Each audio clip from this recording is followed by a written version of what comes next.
हरिओम. लाओत्सेचा ताओबोध योगदास श्री जयगणेश जोशी यांचे प्रवचन. संवेदना.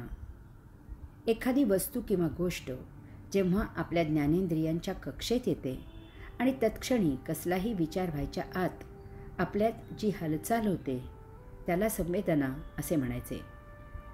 आगीला हात लागला की तत्क्षणी आपला हात मागे येतो. कोणाला जखम झालेली पाहताच तत्क्षणी आपल्या डोळ्यात पाणी येते. कोणाला छान यश मिळालेले ऐकले की आपण तत्क्षणी आनंदाने वाह असे म्हणतो. या ज्या आपल्या प्रतिक्रिया आहेत त्या तत्क्षणी उत्स्फूर्तपणे झालेल्या आहेत. यात स्मृतीचा, मेंदूचा, मनाचा जराही परिणाम व्हायच्या आधी झालेल्या या प्रतिक्रिया आहेत. या प्रतिक्रियांना संवेदना असे म्हणायचे. माणसामध्ये प्राणवायू जितका तीव्रतेने सर्वांगामध्ये प्रवाहित होतो तितका माणूस संवेदनशील असतो. आदिवासी, कातकरी फार कमी कपडे घालतात, त्यामुळे त्यांचे सर्वांगाने श्वसन सुरू असते. ते तगडे, निरोगी असतात, संवेदनशील असतात. आपल्या कातडीवरील रंध्र श्वसन करत असतो. आपण कपडे घालतो, त्यामुळे आपल्या शरीरात प्राणवायू पाहिजे त्या प्रमाणात खेळवला जात नाही. अंघोळ केल्यावर आपल्या कातडीवरील छिद्रे स्वच्छ होतात, मोकळी होतात आणि त्यामुळे आपल्याला कसे ताजेतवाने वाटते, कारण त्यावेळी कातडीवरील छिद्रातून श्वासोच्छ्वास होतो.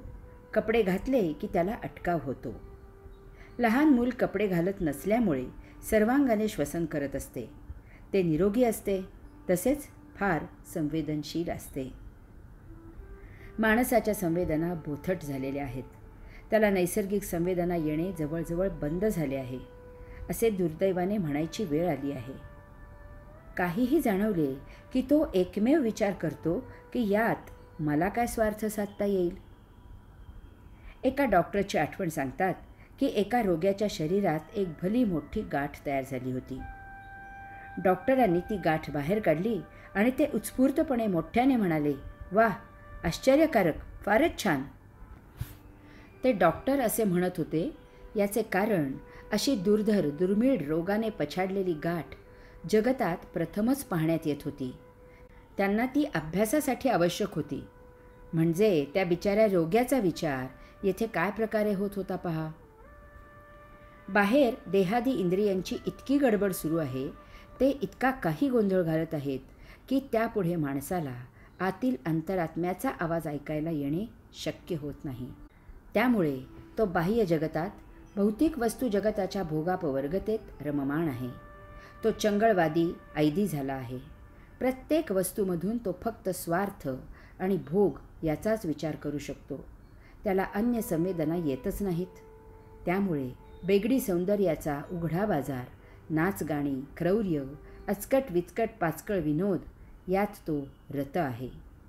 मौन राहून आतील आवाज ऐकणे त्याला शक्य होत नाही. यापुढे निसर्गाची ती अतिगूढ भाषा त्याला ऐकायला जाणे शक्य नाही. महंताचा आवाज. लाओत्से ओवीत मानवाच्या डोळ्यात अंजन घालण्यासाठी पुढे फार महत्त्वाचे सांगत आहे की हे सर्व येते कोठून? अर्थातच निसर्गामधून. जर निसर्गाची अभिव्यक्ती जास्त वेळ टिकू शकत नसेल तर मानव असा कितीसा टिकाव धरू शकेल? निसर्ग मितभाषी आहे, परंतु तो गैरवर्तणुकीची जबरदस्त शिक्षा देतो. निसर्गाचा ज्वालामुखी, त्सुनामी, भूकंप, वादळ, दुष्काळ इत्यादी कोप मानवाला परवडणारा नाही. निसर्ग मानवाला त्याच्या पर्यावरणाच्या चुकीबद्दल इशारे देतो. परिस्थिती फारच बिघडली की तो कोप पावतो आणि अद्दल घडवतो. कारण जर निसर्गाचा समतोल बिघडला तर विश्वाच्या परमनियोजनाची घडी बिघडते. ती जाग्यावर आणण्यासाठी निसर्ग या अशा उलथापालथ करत असतो. निसर्गाची अशी रास्त अपेक्षा आहे की मानवाने या उलथापालथ समजावून घ्याव्यात आणि त्यापासून धडा घ्यावा आणि आपले जीवन आत्मप्रेरणेने जगावे. आपल्या ऋषीमुनींनी कोणतीही वैज्ञानिक साधने नसताना फार महान आणि उपयुक्त असे वैश्विक विज्ञान आपल्यासाठी उपलब्ध करून ठेवले आहे. मानवी जीवनाचा नेमका अर्थ त्यांनी विशद केला आहे. या विश्वाची उत्पत्ती, त्यातील चल अचल, सजीव निर्जीव अशा जीवांची मूलभूत महती सांगितली आहे. विश्वाच्या प्रयोजनाची कारणमीमांसा सांगितली आहे. यात सर्वात महत्त्वाचे म्हणजे त्यांनी सांगितलेले परम आत्मतत्वज्ञान. विश्वातील सर्वात शेवटचे संशोधन म्हणजे आत्मविज्ञान. ऋषीमुनींनी सांगितलेले ज्ञानविज्ञान हे गूढ अशा भाषेमध्ये आहे. ते सांकेतिक आहे, ते संक्षिप्त आहे. त्याचा चुकून कोणाकडून दुरुपयोग किंवा अज्ञानाने चुकीचा वापर होऊ नये यासाठी त्यांनी ती काळजी घेतली आहे. अनेक साधू संत महंत संन्यासी योगी यांनी या आपल्या अतिदुर्मिळ अतिगूढ अशा परमज्ञानाचा अथक परिश्रम घेऊन अभ्यास केला आहे. या अभ्यासाद्वारे त्यांनी त्याची अनुभूती घेतली आहे. त्यांच्या मार्गदर्शनाखाली अनेक साधक मुमुक्षू त्याचा आजही अभ्यास करत आहेत, प्रचिती अनुभवत आहेत. हे सर्वजण समाजकार्य म्हणून त्या वाङ्मयाचा प्रचार आणि प्रसार करत आहेत. आजही अनेक ठिकाणी सत्संगाचे आयोजन केले जाते. तेथे या अतिदुर्मिळ अशा ज्ञानविज्ञानावर प्रवचने दिली जातात. त्यांची पुस्तके ध्वनिफिती उपलब्ध करून दिल्या जातात. सांगणे इतकेच आहे की आपण स्वतः असे हे ज्ञान जरूर अभ्यासावे, आचरणात आणण्याचा प्रयत्न करावा. अशी पुस्तके ध्वनिफिती काही समारंभानिमित्त इतरांना भेट द्यावीत. होईल तितके हे प्रभुकार्य पुढे नेत राहावे.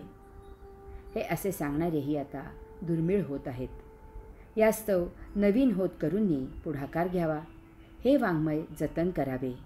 याहून बहुत काय सांगणे. परंतु लाओत्सेच हताश होऊन म्हणतो की जेथे निसर्गाचा कोप यांना जागे करू शकत नाही, तेथे महंतांचा आवाज काय करणार. परंतु तरीही आपण मात्र खारीचा वाटा नक्कीच उचलावा. हरि ओम.